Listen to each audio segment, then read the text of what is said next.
This was back in 2016, when I worked as a night nurse at St. Mary's Hospital in downtown Chicago. The building was old, left over from the early 1900s, the kind of place that had soaked in too much pain over the years. You could feel it in the air, cold and heavy. My shifts were on the 10th floor, but the 11th it was sealed, permanently shut down. No one talked about it. No one dared to go near it. Sometimes, late at night, we'd hear voices coming from above us, screams, sobs, scraping metal.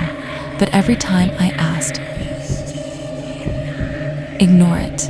Keep your head down. Focus on your rounds. And I tried. I really did. But something followed me. Every night I felt it. Footsteps just behind me. Breath on my neck. And then one night, I heard it. Clear as day. Like something was calling from inside me.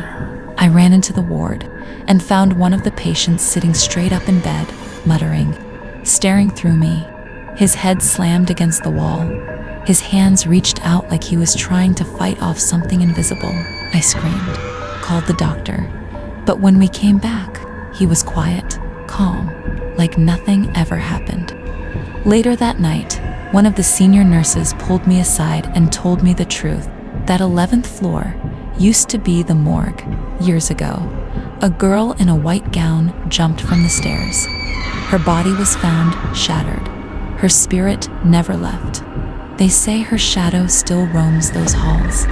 Her laughter echoes at night. Her hair brushes the walls.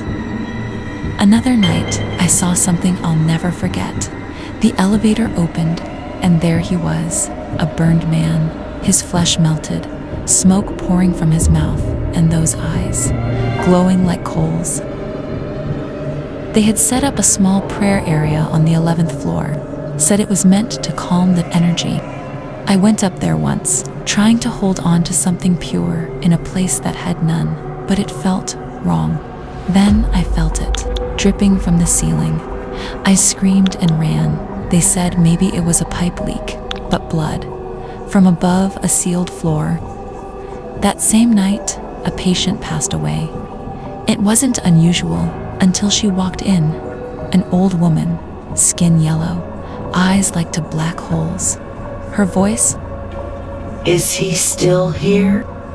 I told her I was new, and she turned slowly, staring at me like she knew I didn't belong.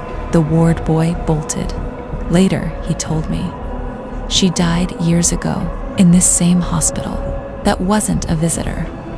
One night, I had to take the stairs up to the 12th floor. As I reached the 11th, I heard it again. A thin stream of blood, leaking from beneath the locked door. My legs froze. I couldn't breathe. When we came back, it was gone. No blood, no sound, nothing. One last time, I had to go up. The elevator wasn't working. Again, and as I climbed past the 11th floor, "Come here." he was waiting for me. His face was worse than before. Blood poured from his eyes. His hands reached for me. Then the door burst open. She stepped out or floated. Her face was pale and broken. Her hair swayed like it was underwater. I couldn't scream, couldn't breathe. I woke up in the emergency room. My father and a doctor were there. The doctor said he warned me not to go alone. That was my last night at St. Mary's. I quit my job and moved back to my hometown in Wisconsin. Took up work at a small clinic. Quiet, peaceful. But sometimes, late at night, when it's quiet, I still hear them. The burned man, the woman in white. I know they're still waiting for me, somewhere beyond the 11th floor.